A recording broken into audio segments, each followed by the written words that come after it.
สบายดีสบายดีเด้อแม่ย่าเด้อนี่ตู้ย่าเพิ่นอันนี้พี่น้องแม่พ่อเนาะยังหนุ่มยังน้อยอยู่เพิ่นก็ได้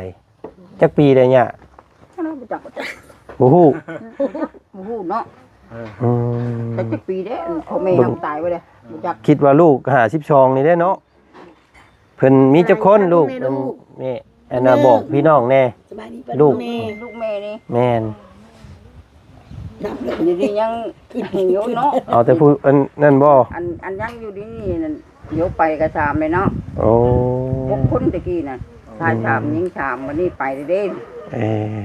วันนี้ยิงยังถามชายยังท้องบัดยังหาเนาะ7 8 9เด้อเนาะเขาสินัดทั้งผู้ชายผู้หยังโดยนี่แหละพี่น้องไอ้ผู้เป็นแม่10คนบ่ทั้งมวลรวมเบิดเลย10คนเบิดนั่น10คนวันนี้ยัง6คนวันนี้ยังหาวันนี้ผู้6ก็ไปอีกแล้วมุนมาสิตั้งกล้องทั้งนี้แล้วกันเนาะมีทั้งข้าวมีทั้งส้มมีแต่พร้อมกันเลยมักส้มกินตัวนี้มักเมียงกินตัวนี้ข้าวกินตัวนี้ทานได้คู่เนาะติ๊บข้าวน้อยโอ้ติ๊บข้าวเห็นอยู่สิค่อยเห็นคิดเห็นตอนบวชตะกี้ดอกพี่น้องเอ้ยนี่เด้อพี่น้องเด้อทางนี้เด้อพี่อัน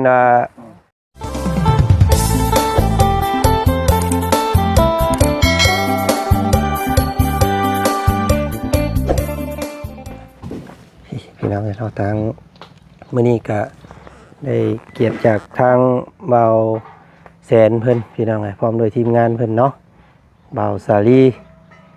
เพิ่นได้มาร่วมทำบุญนำตู้พ่อเนาะครั้งสุดท้ายว่าสันพี่น้องไงตู้พ่อก็ได้ไปส่งสการเรียบร้อยเมื่อวานนี่พี่น้องไงมาเนาะกินข้าวกินน้ำก่อนนะสบายดีเบาแสนเบาสาลีเนาะมากัน2คนเขาเบาจิตเบานั่นเพิ่นไปทางไหนเพิ่นออกไปแล้วเมื่อเช้านี่โอ้ไปคือว่าจะไปทางบ้านสักแก้วนี่แหละโอ้โดยเอาครับผมมาห้อยก่อนมาเอามานั่งอันพี่ก่อนนี่แหละน้องๆเพิ่นกำลังอันเฮ็ดไปสั่งสู่กินอยู่พี่น้องเอ้ยเนาะกินข้าวกินน้ำก่อนเอานั่งเตียงพุ่นเด้อนั่งเตียงได้ห่มอันหมากม่วงกำลังเป็นดอกพี่น้องเอ้ยเนาะต้นม่วงต้นนี้ตู้พ่อเพิ่นโอ้ยห่วงคือหยังนี่ทำดีลำไดแล้วบ่ได้ให้วักบ่ได้ให้หยังได้นี่พี่น้องเอ้ยเนาะนี่ที่ทางอันนี้ผู้นี้แหละพี่น้องเอ้ยเป็นแม่ย่าสบายดีเด้อแม่ย่าเด้อนี่ตู้ย่าเพิ่นอันนี้พี่น้องแม่พ่อเนาะยังหนุ่มยังน้อยอยู่เพิ่นก็ได้จักปีได้ย่าบ่ฮู้เนาะแต่จักปีเด้พ่อแม่ทำตายไว้เด้บ่จักคิดว่าลูก52นี่ได้เนาะพ่อนี่แม่นบ่โหดบ่แต่ป้ายัง53ยังเอาปีลูกตัวลูกวะลูกก็บ่ฮ้อปีละลูกลูกแล้วอันว่าเอ้ยกกพ่อน่ะเอ้ยกกพ่อนั่น53แล้วก็นี่52ก็จะคืออยู่ของปีละลูกแม่นแล้วประมาณ52ตัวพ่อเนาะเพิ่นมีจักคนลูกแม่อันน่ะบอกพี่น้องแน่ลูกแม่นี่แม่นอยู่ดียังอยู่เนาะเอาแต่ผู้อันนั่นบ่อันยังอยู่ดีนี่นั่นเดี๋ยวไปก็ถามเลยเนาะโอ้6คนตะกี้น่ะชายถามยิงถามวันนี้ไปเด้วันนี้ยิงยังถามชายยังท้องบัดนี้ยังหาเนาะ7 8 9เด้อเนาะเขาสินัดทั้งผู้ชายผู้หยังโดยนี่แหละพี่น้องไอ้ผู้เป็นแม่10คนบ่ทั้งมวลรวมเบิดเลย10คนเบิดนั่น10คนวันนี้ยัง6คนวันนี้ยังหาวันนี้ผู้6ก็ไปอีกแล้วเนี่ยพี่น้องไอ้เนาะผู้ใดเพิ่นยังบ่ทันฮู้จักบ่เคยเห็นย่าจักเทื่อนี่แหละพี่น้องไอ้เนาะผู้เป็นแม่ของพ่อแขกของพ่อแขกแม่พ่อบุญมาโดยเป็นคน2ชื่อหลานอยากได้หมู่น่ะว่ามีพ่อแขกหลานอยากได้น้ำโดยน้ำซื้อกินเพิ่นแรกก็มาบุญมาทางแม่เพิ่นก็มาอุ่นมาแอนอยู่นี่พี่น้องไอ้เนาะอันนี้แหละมากินข้าวกินน้ำเบิ่งน้ำกันอยู่นี่แหละพี่น้องเอ้ยไปทั้งใดต่อบ้านนี้ออกจากนี่ เนาะคิดไว้ในใจ ว่าสิไปบ้านหาน้องด้าก่อนว่าจั อื น มน้องดา โดย บ้านหอยย่างพุ่นบ่ แม่น ว้า โอ้โดนนานเด้อเนี่ยก็ตั้งแต่ตะกี้ผู้พี่น้องไปกับบ่เตียง อ๋อว่าจะไปก็ไป เคยอยู่เคยเป็นเคสของเบาเตียงแล้วก็ทางพวกเฮาทวิตแหละ เพิ่นนอนอยู่ตรงหน้าเพิ่นบ่จัก แม่นตั้งแต่แรกๆพี่น้องเอ้ย อ่า ไปพากันบุกกันป้าบุกดอนไปหาเรา ถ้าว่าจะกันโดนๆจังเข้าไปจังนึงคือกัน อืม เพราะว่าช่วงนี้น่ะเพิ่นก็ออกมานอนอยู่ที่ไม้เพิ่นว่าจัน โอ้ เพราะว่าเพิ่นผู้ใหญ่ซื้อที่อยู่ติดอันแคมทางกันเลย อืม มองเขาตรงกันไปแล้วมันจะมีทางเดียวซ้ายมือเด้ โดย ก็อยู่หันเลยที่ไปไป ง่ายออกมาใกล้ทางกูเก่าบ่ ใกล้ทางกูเก่า โอ้เมื่อก่อนป้าหมุนย่ำพลลุย กับเบาเตียงแต่ก่อน เข้าไปบ่ได้ว่าจะในช่วงนี้นะ อืม เข้าไปบ่ได้แล้วบัด โอ้ ทางมันก็ค่อนข้างจะทางยากเลยทางยากกูเก่าแล้ว นั่นแหละ ค่ายมวยค่ายกี่ตมแล้วกี่ค่ายดินทรายบัดนี้ เนาะ ดินทรายหลายเด้อ แม่นโอ้เนาะยัง แม่น มีการสุดช่วยเพิ่นอยู่เนาะ ว่าสิถมดินพอดีทางผู้ใหญ่เพิ่นฝากเงินมาให้ถมดินนี่นะ ก็เลยว่าจะเข้าไปเบิ่งก้อนพอดีช่วงนี้ก็มีทางอันรถจุกดินนะอยู่ในบ้านเพิ่นเข้ามาพอดีก็เลยว่าจะเข้าไปเบิ่งน้ำเพิ่นก้อนนะ พี่น้องก็โอ้ยเนาะสาธุบุญนำผู้ใหญ่ใจดีที่สุดที่ช่วยน้องเพิ่นเนาะบ่ปะบ่ทิ่มพี่น้องก็เป็นเคสเก่าแก่ได้นี่ โอ้ยอันนี้เพิ่นก็มีช่องตัวเองคือกัน บาซาลี บ่าวซาลี สองคน สาลีหรือว่าซาลี ชาลี บ่าวซาลีเนาะ ตัวซอบ่ตัวซอ ซอสร้าง ซอสร้าง ชื่อจริงอ่ะชาลี อืม ซื้อช่องไว้คือเอาตัวมันทึกอ่ะ มันสิคือข้าวโพดพวก มันซาลีเนาะมันชื่อหมักซาลีโคตรนะโอ้มันคือ ตัวซอ ตัวซอซะ เขาตัวซอมันจะเป็นชาลี คนบ้านเฮานี่บ่ แม่น โอ้บ่เคยเห็นบ่ค่อยเห็น การ เพิ่นเลย รวมเป็นญาติอะไรก็เป็นญาติพี่น้องกันเดียวกันกับทางอาจารย์นี่กัน โอ้ เดียวกันเป็นคือว่าคือเป็นคือว่าเป็นลุง อืม ตัวอะไรเพิ่นแบบไปเฮ็ดเวียกอยู่ไทยเด้ไง เป็นไงอยู่ไทย ไงอยู่พุ่นเหมือนเฮาบ่ได้คุ้นเคยกันเนาะลูกเมียก็อยู่ในบ้านนี่บ่ แม่อยู่บ้าน มีบักซี แม่นชีกง ชื่อก่อน คำว่าปากซี่นี่มันอยากแม่นว่าอยู่บ้านเมียน้องเฮาได้นี่น้องไผเฮาก็นี่เด้ อันนี้อยู่ชีกง โอ้ใต้สุดพุ่นได้นี่เนาะ เกือบ บ่ได้ติดกับ ตะปือ เจ๊กองทำบ่เตียงเพิ่นก็หาก็ขึ้นมานี่เนาะหาก็มาเมื่อคืนนี่ แล้วฮอดขึ้นนี่บ่ว่าติ แม่นเพิ่นมาอบอุ่นกันแซวๆอยู่เมื่อคืนนี่พี่น้องเอ้ย12 13คนหุ่มป้าโตว่าจันเกือบจนลืมความทุกข์ความโศกไปเลยหัวอดหัวบ่ได้เนาะหมู่มาคบกันน่ะมันมีความเฮฮากันแน่นิดนึงเนาะเป็นกันเองก็เลยแบบลืมไปเลยพี่น้องความเศร้าความโศกเนาะขอบมุกขอบใจหมู่คู่หลายๆเมื่อคืนนี้ก็ได้นะ ปีซื้อซ่องซารีเนาะ เบาชาลี บ่าวซารีชาแนล โดย มีผู้ติดตามเท่าไหร่เลย หมื่นปลาย เหมือนบ่ โอ้พี่น้องไอ้เนาะก็ถือว่าไว้สมควรอยู่ในเนาะเอาพี่น้องไอ้กะมีแต่ฝากให้อันติดตามเนาะ ตามด้วยพี่น้องเด้อเนาะส่งเบาชาลีชาแนลพี่น้องเนาะ แล้วกันจะคือมือแหละอาจารย์ ไปทั้งกันทีมงานทางบ่าวเสนบ้านเฮาเนาะพี่น้องเนาะก็โอ้ยเนาะติดตามอยู่พี่น้องเอ้ยเนาะไปทั้งใดก็เบิ่งอยู่ทั้งบ่จันก็ได้แต่ว่าส่วนหลายบ่ค่อยได้เบิ่งของหมู่เห็นเดือนขึ้นมาแล้วก็เบิ่งเล็กๆน้อยๆพี่น้อง ได้ เอ้ย ว่าสิเข้ามาไปพุ่นบ้านน้องของดาได้แล้วก็ว่าสิเข้าไปทางบ้านน้องดำอยู่ น้องดำเผาทาน น้องดำเผาทาน พี่น้องคักเด้นะเช็ดเนาะ ไปหาพอดีอยู่มื้อนี้ตอนช่วยส่งกำลังแรงพุ่นแหละ ครับพี่เจ้าบ่ได้เนาะ รอบค่ำพุ่นแหละ พี่น้องเอ้ย ครับมีโอกาสก็แวะไปเบิ่งว่าอาจารย์เอ้ย ได้เราอยากสิเบิ่งอยู่เพราะว่าอยากสนับสนุนน้องเพิ่นอยู่เนาะ อันนี้ก็ให้ทางบ่ได้ไปอยู่ประมาณนี้ ซื้อทานนั่นแหละมาเนาะอย่างน้อยก็ซื้อทานซอยเรา แม่ เ พอได้กำลังใจเฮ็ดอาชีพมืดซ้ำพี่น้องเอ้ยอาชีพมืดอาชีพดำได้เนาะธุรกิจมืด ชื่อก็ยังชื่อดำเลยนะ ดำปันทานเนาะเอาพี่น้องเอ้ย ชื่อดำกับเผาทานน้ำอีกเลย ใครมีโอกาสเดี๋ยวสิแวะไปเยี่ยมไปยามเพิ่นนำเพราะว่ามันไปคนละทางนี่ปุ๊ทางเมืองไชบุรีสิไปทางเวียงพุ่นพี่น้องเอ้ยพวกเฮาวัดเวียกงานอยู่ทางพี่นะทางเซปูนพี่ นี่ก็ขึ้นทางสายเซโปนเนาะ แม่น ไม่ได้ขึ้นไปตะลนอะไรมาแทนกันล่าสุดนี่ก็มันขึ้นไปกับทางพระอาจารย์เนาะที่ว่าเพิ่นพาไปตั้งแต่เครื่องวันนี้ฝนตกขึ้นไปตั้งแต่โซพล สิบดเลยนะ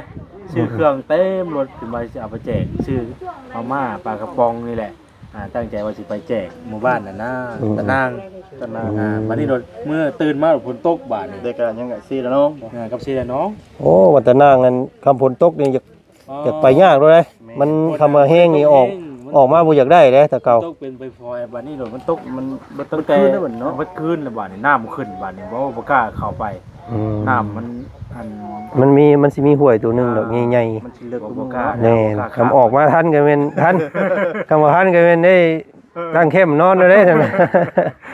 บ่กล้าเสียงเนาะ โอ้ยเนาะก็ได้พากันกลับมาแล้วก็โอ้เป็นอุปสรรคอยู่มื้อนั้นน่ะฝนตก อ๋อ ได้แจกไปตามทุ่งตามทางนั่นแหละโดย มีอยู่เท่านั้นจ้ะ แม่นกับบ่ค่อยมีสัญญาณเนาะเข้าไปเท่านั้นมันตัดขาด ที่ละน้องก็สิข้ามไปเพิ่นก็ยังเฮ็ดยังบ่ได้ครัวอีกบัดนี้ อยากก็น้ำลายอีกเนาะ น้ำก็ลาย ไอ้หน้านี่งาม นี่ก็ช่วงนี้ก็คือสิเฮ็ดแล้วแหละ แม่น ครัว อากาศดียาม ขึ้นไปว่าทางที่ละน้อง ไป ไม่ผมไม่ บ่ฮอดจักเทื่อ ทางบ้านฮอดบ่ แม่น เออ บ่เคยไปจักเทื่อแต่ว่าเห็นอยู่เห็นซุมเจ้าไปอยู่อยากลองอยู่จักเทื่อเดี๋ยวสิไปสัมผัสอยู่ งั้นยังไปบ่ฮอด หลายคนก็ไปลายอยู่ เบอร์ทาง ทางพื้นที่แน่เนาะ ทางไทยเพิ่นก็มาอยู่นะก็งามได้บ่จ้ะ งาม มีโอกาสก็ไป ไปเบิ่งเนาะ ไปเบิ่งส้มได้ ได้พี่น้องเดี๋ยวสิเก็บภาพบรรยากาศให้เบิ่งเดี๋ยวสิส่วนกันอยู่กับทีมงานเมื่อคืนนี่ว่าสิพากันไปนอนพื้นที่หมู่บ้านที่ว่าห่างไกลนะไปรับไปนอนสำรวจเบิ่งตัวจริงอีกเนาะไปหาปิ้งหนูปิ้งนากินก่อน สิแวงไปอยู่เนาะก็มีโอกาสได้ร่วมงานกันก็ไปนํกันเด้อบ่าวแสนเด้อสิพาไปบุกป่านํกันพี่น้องเอ้ยเอ้าเว้าหลายอย่าห่างแล้วมันเพิ่น โอ้พูดเนาะ เนาะเขาเอาน้ำมาเลยพี่น้องเอ้ย มุนมาสิตั้งกล้องทั้งนี้แล้วกันเนาะ มีทั้งข้าวมีทั้งส้ม พร้อมกันเลยมักส่งกินตัวนี้ ถูก มักเมียงกินตัวนี้ข้าวกินตัวนี้ ทานยังคู่ เนาะ ที่ข้าวน้อย โอ้ทิพเขาเห็นดิสิคอยเห็นคิดเห็นตอนบวชตะกี้ดอกพี่น้องเอ้ยเขายอเพนนะเขาเพนเขาเพนเดี๋ยวตั้งก็ได้ป่ะอันรวมอันน้ำมัน น้ำกันได้แล้วนี่ มาเอาขึ้นบ่เซนนั่งบ่มีหยังอันของกินกับเบิดบ่เซนเด้มีแต่ตำเมี่ยงหัวจิงไข่เนาะ โอ้ได้แล้วนี่ก็คักแรกนี่ เมี่ยงหัวจิงไข่แจ่วปลาแดกกับอันหมักท่านอกท่านใจพี่น้องหมักกระทัน น่าใจ หมักกระแตบเนาะ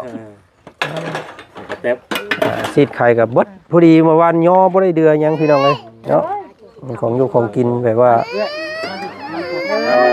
ขึ้นมา เอาขึ้นนั่งเด้อเอามาพี่ เอาสิ เอาไปตัวอย่างเอ้ยตุ้ยขึ้นมาหน่อยตุ้ยไปไป เอาให้พี่น้องเพิ่นแล้วกันก่อน ยังกูน้อยเนาะ อันนี้เพิ่นทางสาวปากซีเด้อพี่น้องเด้อทางนี้เด้อพี่อันน้องไผ่เมืองโคงขี้นาคเนาะสบายดีพี่น้องคบหน้าคบตากันใช้สะน้องเด้อ เก็บเนาะ ว่ามันบ่ได้อยู่หั่นส่งเสียงเรื่องอย่างยังเนาะ เดี๋ยวดับ อย่างมันปีนอยู่เลย เอาเนาะเอากินข้าวมาเด้อพี่น้องมากินข้าวน้ำกันกินข้าวเที่ยงทางบ่อแสนเพิ่นเนาะได้มากินทานน้ำพี่น้องไอ้ทางเมเพิ่นเนาะเมเกลือเนาะเพิ่นเอาน้ำมาให้มาน้ำมา 65แพ็คพี่น้องโอ้ขอบใจแม่เพิ่นหลายๆแล้วก็ปัจจัยอีกเนาะ13 ล้านกว่าพี่น้องแม่เพิ่นก็โอ้ขอบใจหลายๆเด้อเนาะอยู่ดีมีแฮงพี่น้องเอ้ย เอากินข้าวก่อนเนาะจังว่ากัน เด้อสอนกัน มาลูก มาบอก กินได้ไม่ต้องอายเด้เนาะบ่สวัสดีเพิ่นเนาะเพิ่นเข้ามาถือว่าเป็นน้องน้อยหมู่บ่จักบ่ทีมงานมีผู้มาน้ำหลังอีกเราอีกบ่ แม่กันเที่ยววอลซี่นะ อ๋อ น้องชุดนะ เบิ่งคือบ่น้อยปานใด ม่วนได้พี่น้องเนาะเพิ่นไปเป็นทีมม่วนทางงาน แม่นชอบมันตุ้ยเลย ทำทันหมู่กายหมู่ซั่นบ่ ไก่หมู เดี๋ยวมาน้องน้อยหมูเลี้ยงดีจังเนาะ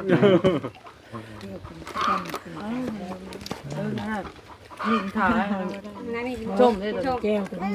นั่นละวันนี้เอา อันนี้เราบ่ถึงเจ้า ได้เลยได้เยอะ กินเรื่องเดียว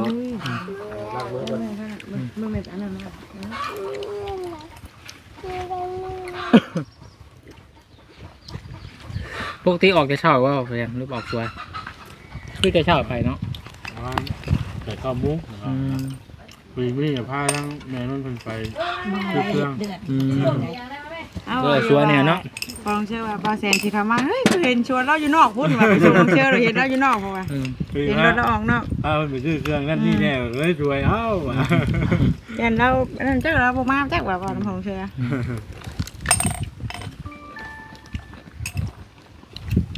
น้ำเป็นแพ้รวมมาน้ำแพ้ลงมาไปมาแค่หัวจิกไก่ไงลัง โอ้บ่มีผมมันแปลกๆไปเลยนึงนะมันบ่ค่อยอยากเข้ากล้องปานใดพี่น้องเอ้ย ลูกสาวก็ยังว่าพ่อเขาคือบ่รอแท้ พอบ่รอได้ลูกสาว สบายดีเนาะสบายดีพี่น้องเอ้ยกินข้าวน้ำกัน บ่นอนใจได้พ่อบ่รออ่ะคืนนอนจนเลิกลูกสาวเหมือนกัน พ่อแม่จะรับบ้านมาติ มาบอกเอ้ยสิกูดูเขาบอกย่าว่าพ่อบ่รอพ่อบ่รอพ่อคือบ่มีผมเพิ่น เอาเนี่ยพี่น้องเอ้ย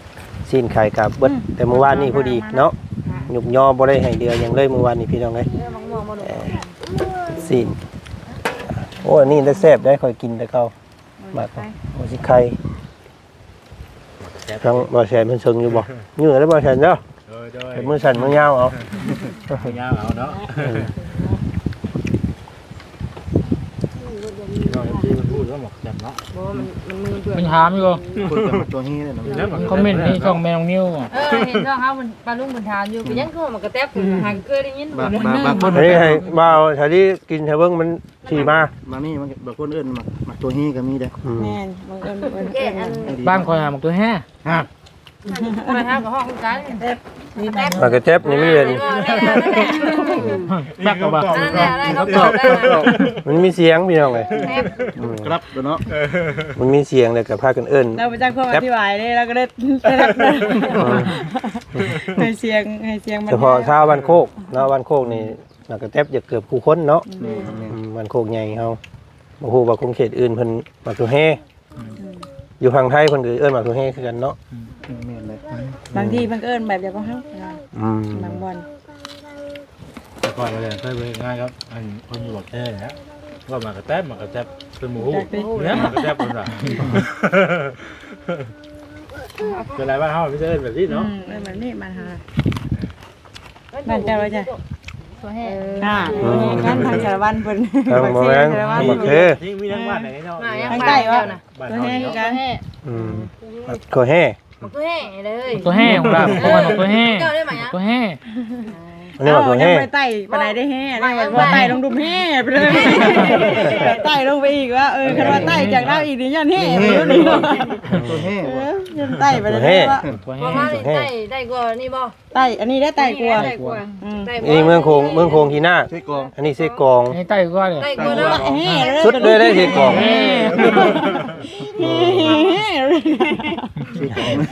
จำไปเลยจำไปเลยจะมีคนอื่นแล้วบ่มีเลย ไปอัพตัว อบ่ได้บัดนี้เนาะ เอาแต่ปืนก็จักได้ไรแล้วบัดนี้บ่ได้บัดนี้ เต็มเก่าเลยนะเต็มเลย แข่งอัตตปือเนาะสุดหมู่เนาะ สุดเต็มเก่าเลยเนาะสุด เรายังไม่ชุดได้นี่นะ แน่ สุดเลยงูมาเต็มเก่าแล้วแบบ สิของอันตะปือ เสกองแล้วก็อัตตปือสุดหมู่ ใส่หัวปลาลุงเอ้ย สุดแผ่นดินเนาะ น้ำนะ เอาเด้อ สี่แขวงภาคใต้ ยี่บอกคุณ เราหน้ามากินก่อน แขกจังจี้ คือว่ามาท่วงทันนี่พอดีพี่น้องน้ำเนเกลือเพิ่นเนาะพอดีเบิดพอดีน้ำอยู่น้ำกินกัน มาดื่มเลยแก พอดีมีน้ำเป็นขวดนั่นยุกยอว่าสิพากันออกตลาดพอดี พอดีบ่ได้เนาะ แม่น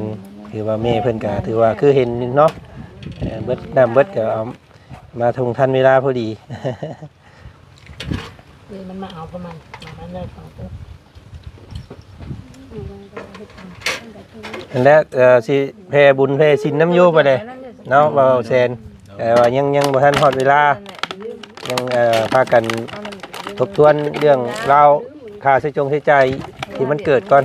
นี่ก็วันนั้นคือสิฮอดงานบุญให้เนาะ แม่นที่เอา